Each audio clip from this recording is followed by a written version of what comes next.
भारत के महान्यायवादी, भारत के महान्यायवादी, महान्यायवादी को क्या बोला जाता है? Attorney general. ठीक है, महान्यायवादी यानी अटॉर्नी जनरल ऑफ बिहार की नियुक्ति यानी उनको नियुक्त कौन करता है? प्रधानमंत्री, संघ लोक सेवा आयोग, राष्ट्रपति या इनमें से कोई नहीं।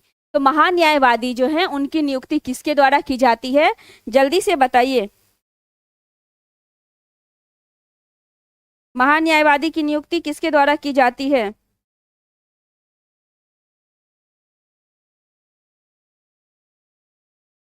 महान्यायवादी की नियुक्ति किसके द्वारा की जाती है?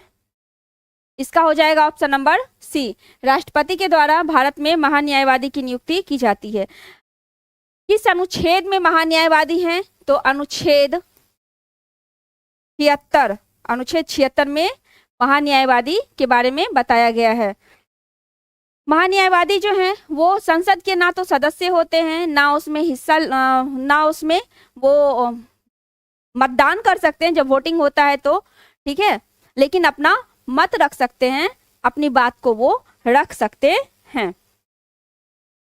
और सबसे बड़ी बात, महान्यायवादी जो होता है वो भारत सरकार का विधिक अधिकारी होता है। भारत सरकार का विधिक यानी कानूनी अधिकारी, भारत सरकार का विधिक यानी कानूनी अधिकारी होता है, कानूनी अधिकारी होता है। इसका ऑप्शन क्या हो जाएगा? महान्यायवादी की नियुक्ति कौन करता है? राष्ट्रपति। इनका कार्यकाल निश्चित नहीं होता, ये राष्ट्रपति के प्रसाद पर्यंत यानी राष्ट्रपति जब तक चाहें इसे पद पर नियुक्त रख सकते हैं और जब चाहें हटा सकते हैं। ठीक है, चलिए अगला क्वेश्चन देखते हैं। अगला क्वेश्चन है, भारत का देशांतरीय विस्तार कितना होगा? जल्दी से बताइए, भारत का देशांतरीय विस्तार कितना होगा?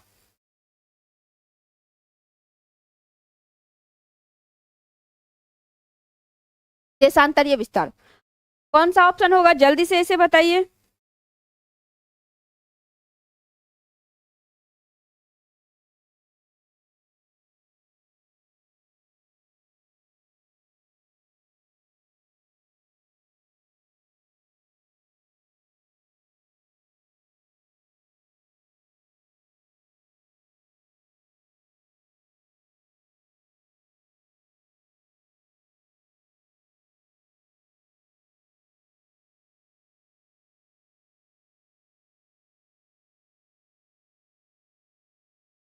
इसका आंसर हो जाएगा 68 डिग्री 7 मिनट पूर्वी से 97 डिग्री 25 मिनट पूर्वी देशांतर तक। ठीक है, यानी इसको आप याद रख सकते हैं डिग्री और मिनट। ठीक है, ये माइंड में बैठा लीजिएगा बाद में, लेकिन इसको उससे पहले याद रखना है 687 और 97-25। ठीक है, 97-25 बहुत सारे बच्चे को याद करने में दिक्कत होता है, इसीलिए 687 97-25 उसके बाद डिग्री और मिनट बैठा देना है।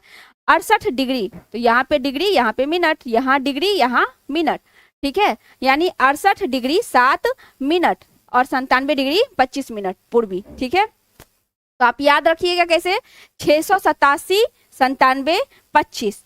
ठीक है, 687 97-25 ये पूर्वी देशांतर के बीच स्थित है। और उत्तरी गोलार्ध में अगर पूछे तो 8 डिग्री 4 मिनट, 8 डिग्री 4 मिनट से 33 डिग्री 6 मिनट, 33 डिग्री 6 मिनट तक उत्तरी अक्षांश में स्थित है। इसे कैसे याद रखेंगे?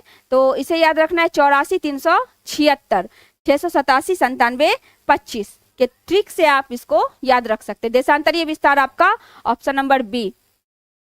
ठीक है, अगर भारत की उत्तर से दक्षिण की लंबाई पूछी जाए तो कितनी हो जाएगी और पूरब से पश्चिम की लंबाई कितनी हो जाएगी? पूरे भारत की उत्तर से दक्षिण लंबाई 3214 और पूरब से पश्चिम लंबाई 2933 हो जाएगा।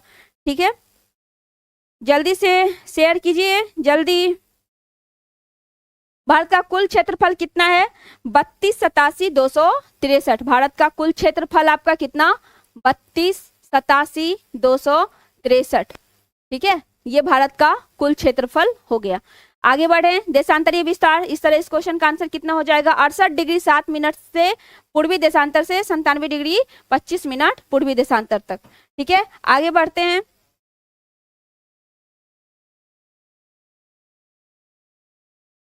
अगला है राजराज प्रथम और राजेंद्र प्रथम।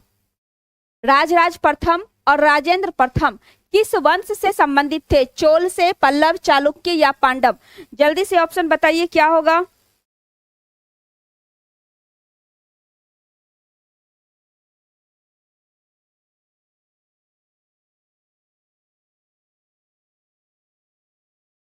एक सौ बाईस लोग लाइव जुड़े हुए हैं, 118 लाइक है।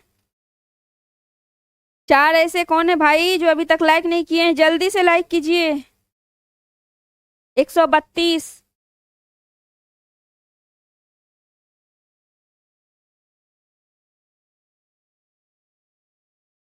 A option number A. D कौन, साहिल कुमार। आप सारे क्वेश्चन का आंसर गलत ही बता रहे हैं, डी नहीं होगा, ए होगा।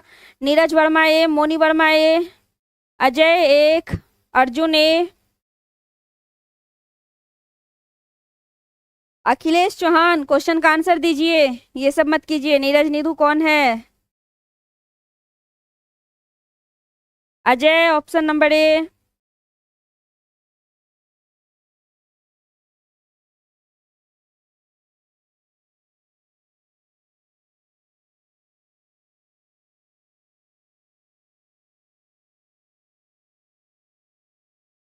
चलिए, राजराज प्रथम और राजेंद्र प्रथम ये किस वंश से थे, तो ये चोल वंश से थे। राजेंद्र प्रथम जो हैं ये सबसे प्रसिद्ध चोल वंश के शासक थे। और राजराज प्रथम ये तंजौर में राज राजेश्वर का मंदिर, जो शिव का मंदिर है, राज राजेश्वर का मंदिर बनवाए थे। ठीक है, चलिए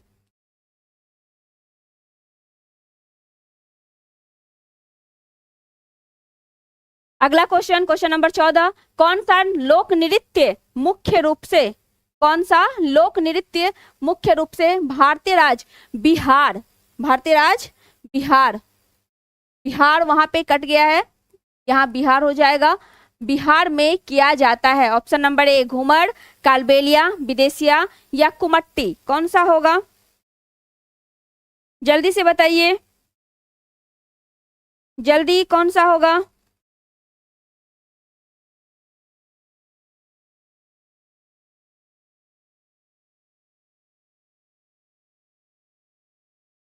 घूमर, कालबेलिया, विदेशिया या कुमट्टी? तो इसका आंसर हो जाएगा ऑप्शन नंबर पहले यहाँ बी, फिर सी यानी विदेशिया। ठीक है, बिहार का जो लोक नृत्य है मुख्य रूप से वो विदेशिया आपका हो जाएगा।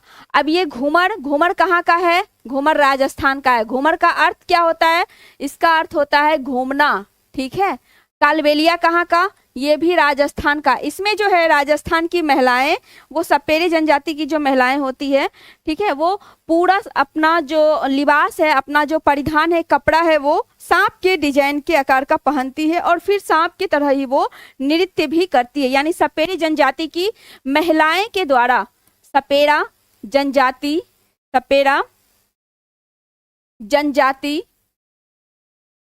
की महिलाओं के द्वारा किया जाता है। सपेरी जनजाति की महिलाओं के द्वारा कालबेलिया डांस किया जाता है। ठीक है, उसके बाद गणगौर भी कहाँ का? राजस्थान का लोक नृत्य है, राजस्थान का। और कौन सा? गणगौर,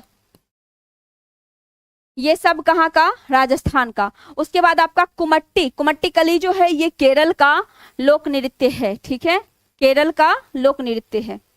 चलिए आगे चलते हैं, इसका ऑप्शन क्या हो जाएगा? बिहार में कौन सा किया जाता है? विदेशिया। चलिए आगे आपका क्वेश्चन नंबर 15। दादा भाई नौरोजी ने अपनी पुस्तक के माध्यम से ब्रिटिश शासन के आर्थिक प्रभाव की तीखी आलोचना की है। यानी किस पुस्तक में? दादा भाई नौरोजी का कौन सा बुक है जिसमें उन्होंने ब्रिटिश शासन के आर्थिक प्रभाव की तीखी आलोचना की है। The history of British India, क्या ये है? द आइडिया ऑफ इंडिया, ये है? या इंडिया टुडे, या poverty and un British rule in India, या ये है? कौन सा हो जाएगा ऑप्शन? जल्दी से बताइए कमेंट करके। क्वेश्चन नंबर 15 का आंसर बताइए जल्दी, क्या होगा?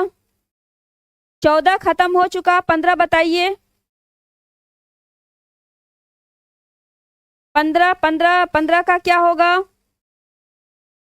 पूनम कुमारी डी सही है, पूनम डी। राहुल सही है। पूजा ए नहीं, पूजा ए नहीं होगा। टिक्कू सी गलत है। अर्जुन डी सही है। संतोष डी सही है। तो दादा भाई नौरोजी की पुस्तक poverty and un British rule in India, ये पुस्तक दादा भाई नौरोजी के द्वारा लिखी गई थी, जिसमें इन्होंने धन के निष्कासन का सिद्धांत, ठीक है, कौन सा? धन निष्कासन, धन के निष्कासन का सिद्धांत, धन के निष्कासन का सिद्धांत दिया था, ठीक है। इसे ही इंग्लिश में ड्रेन थ्योरी भी कहते हैं, यानी धन का पलायन किस तरह से हमारे इंडिया से हुआ था उसके बारे में डिटेल वर्णन किसमें बताया गया है? Poverty and un British rule in India में। किसकी पुस्तक है? तो ये पुस्तक है दादा भाई नौरोजी की पुस्तक है, ठीक है। यानी धन का निष्कासन का सिद्धांत, धन पलायन का सिद्धांत किसमें? Poverty and un British rule in India में। दादा भाई नौरोजी ने उस समय प्रति व्यक्ति आय जो है वो भी कितना बताया? 20 रुपया बताया था, ठीक है। तो चलिए अगला क्वेश्चन चलते हैं।